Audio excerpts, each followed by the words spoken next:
You ask Tiger to solve. This deals with linear equations with one unknown. The final result is c equals -5. Let's solve it step by step. Group all constants on the right side of the equation. Subtract 5/13 from both sides. Combine the fractions.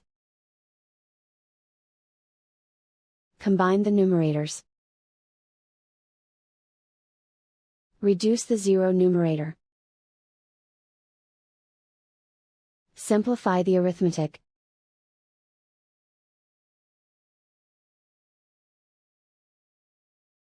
Isolate the c. Multiply both sides by 13. Group like terms. Multiply the coefficients.